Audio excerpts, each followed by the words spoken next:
On nous a menti. Lorsqu'on nous a parlé de l'Afrique, on nous a menti. Et lorsque nous parlons de l'Afrique, nous, Africains et Afrodescendants, nous nous mentons à nous-mêmes. Bonsoir à tous. Good evening, everyone.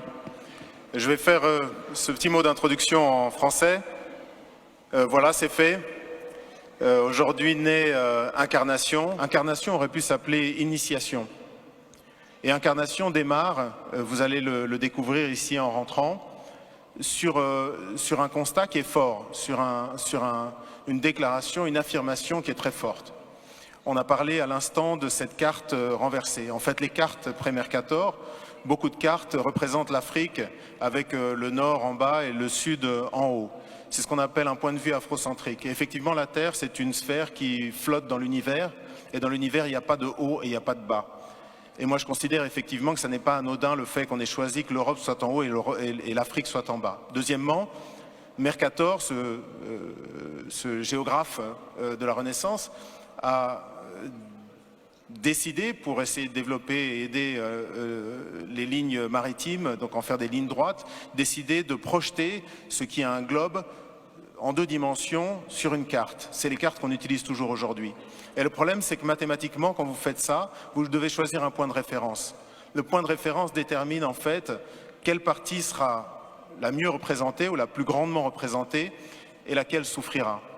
Et moi, j'ai appris, comme certainement vous tous ici, que l'Europe avait une proportion qui était presque comparable à l'Afrique, ou en tout cas une partie de l'Afrique.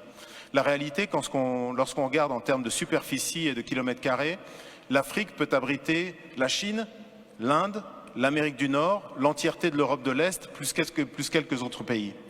Et donc le premier statement qu'on affirme avec beaucoup de force avec Handel, c'est « on nous a menti ». Lorsqu'on nous a parlé de l'Afrique, on nous a menti.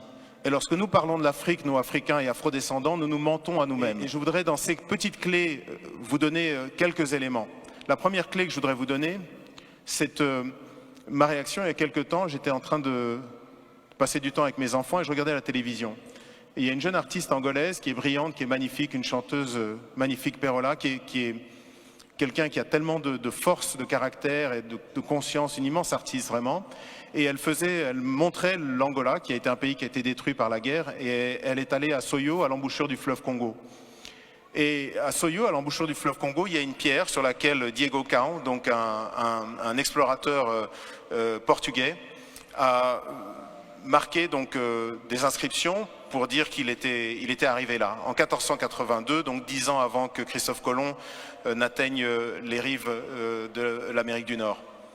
Et cette jeune chanteuse a dit en portugais, je vous le traduis en français, elle a dit voilà, 1482, Diego Cao arrive ici et c'est maintenant que commence notre histoire.